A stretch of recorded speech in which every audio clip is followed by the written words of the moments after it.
This is that property, now minus the piece of riverfront removed as per that research in 2011, and connected through the Smurfit amalgamation to also remove the power line in 2007.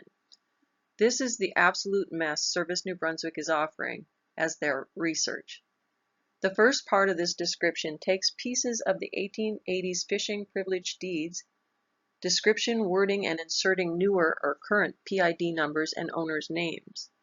Even though it does say easements as described in a deed to the Bathurst Lumber Company in the earlier part, it clearly shows it as a separate boundary and not an easement as removed, per the same deed in the same description.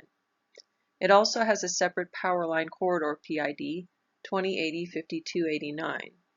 It is the same deed agreement 181 as my family's, PID 2080-5255, but Service New Brunswick gives it a different PID number. The description you are looking at is for the property itself. They only add all this verbiage to it to try and show how the pieces are taken out of it. Then they list this property as the parent to both the power line and the riverfront. I would encourage everyone to get their property description from the Service New Brunswick's Planet Kiosk. I will try and get them all published later, but it's going to take me some time.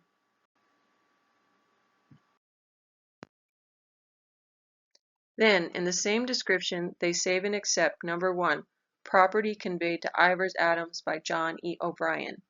Yeah, remember that guy from the riverfront videos? Volume 34, 357, page 651, July 8, 1889. In that deed, it claims that John E. O'Brien had conveyed on July 25, 1881, Volume 28, 247, page 448, to Andrew Dickey, reserving and accepting 200-foot strip of land as conveyed to him by Ryan. Then on the same day and the very next deed, 248, Dickey deeds to Sam Branch, reserving and accepting 200-foot strip of water privilege as conveyed to him by John E. O'Brien, minutes earlier. That's already sketchy that they would make 2 deeds on the same day to make 1 transfer, so that's a reason to look at it. So I did. Turns out that Ryan never owned the land to sell it to O'Brien to even sell it to Dickey. It also turns out that Sam Branch bought the land from Alexander McDougal, June 17, 1878, 3 years before this John E. O'Brien deed. Volume 26, 236, page 384. So Sam already owns it and doesn't need to buy it from Dickey. And McDougal got it directly from John Kelly himself, April 24, 1852.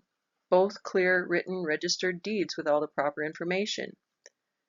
Then 9 years later, 1889, John E. O'Brien supposedly sells the 200-foot strip of water privilege he reserved out of the fake deed to Dickey to Ivers Adams. And that O'Brien-Dickey mess gets included in the billion-dollar Smurfit to New Brunswick Power deed as Parcel 10.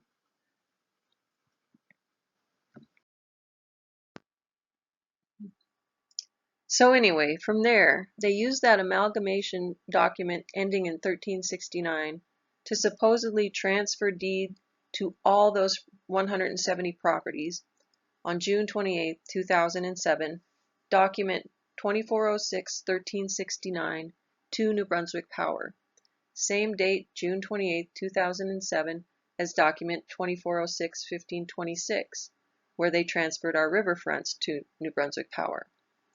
Sorry so convoluted with all the documents. It's just to show that this evidence is all over the Service New Brunswick website. And if you question any of their information provided on the site, they send you their disclaimer. Data or material, the information available on this site, the province of New Brunswick assumes no liability or responsibility for the completeness, accuracy, or usefulness of any of the information. Are you kidding? What's the point of having it then?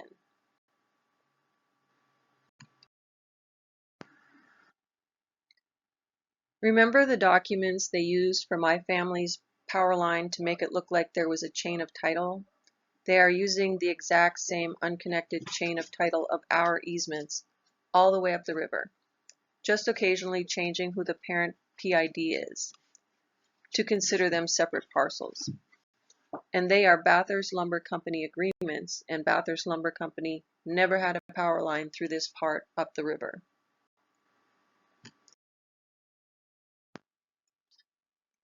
Then finally, our power line property was updated October 2nd, 2013 to attach it to document 3316-3982. This document was created to compile all the small segments of property at the Beldoon Power Plant to the Electricity Act.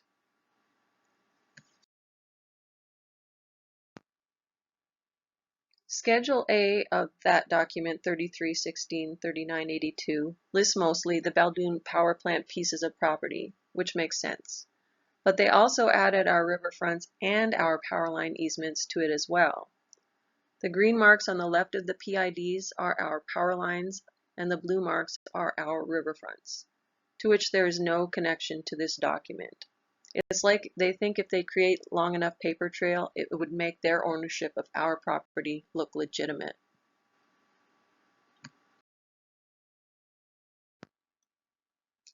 To sum up our power line corridor, in 1920, my great-grandfather, as well as neighboring farmers, signed agreements with Bathurst Lumber Company to erect and maintain a power line corridor. The companies overseeing this power line changed hands over the years, but the agreement stayed the same. We were paid money for the initial damage and clearing of the trees, and over the past century we have been compensated for any damage or work that was done in the corridor in its continued maintenance and upkeep, and we were always informed about what was going to happen on the property.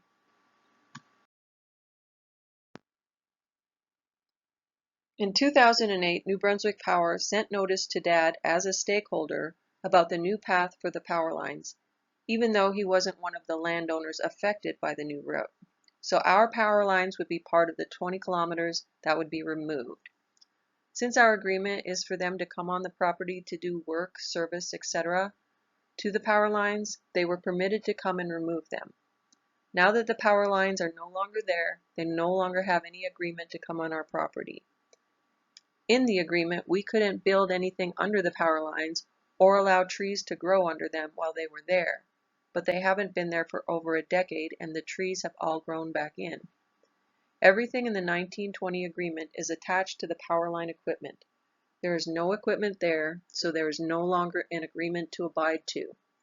Since the power line was removed in 2010, we no longer received correspondence from New Brunswick Power. And why would we? It's odd they never mentioned anything in the correspondences after 2007 that they now claim to own the property. They lead us on to believe that it's still in our name.